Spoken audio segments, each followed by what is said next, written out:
हा खंड नंदादीप जळणार सतत जळणार. आता मी आज जरा वेगळ्या पद्धतीच्या शुभेच्छा देणार आहे. आता मी तुम्हाला बोललीनच तुमच्याबरोबर.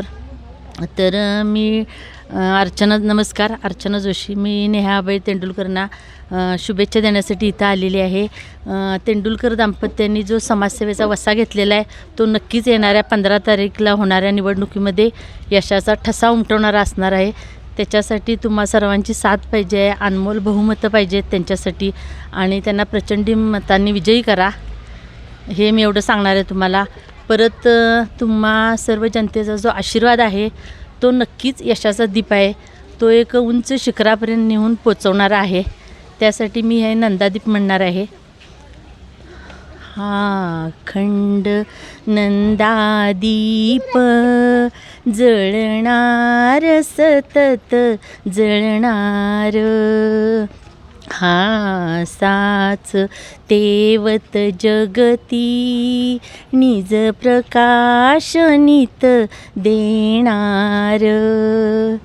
चिरकाल जळत असणे इतरासही चेतविणे.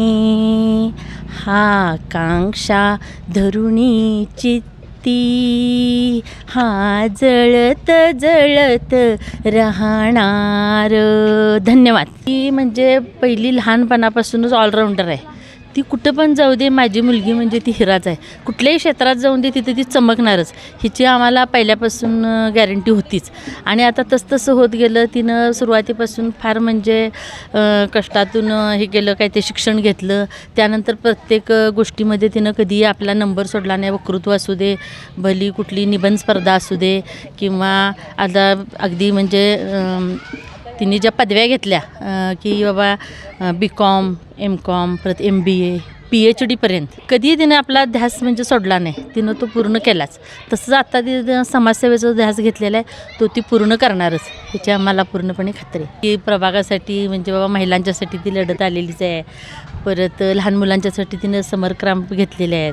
तरी तिला अजून भविष्यात असं वाटते की बाग बगीचे किंवा बाबा महिलांच्यासाठी जिम, परत जे भाऊ आहेत बाबा आज म्हणजे लाडके भाऊ पण आहेत आपले म्हणजे इतर नगरात, तर त्यांच्यासाठी पण तिला वाटते की काहीतरी रोजगारासाठी ते बाहेरगावी जातात, काहीतरी त्यांच्यासाठी पण करावं.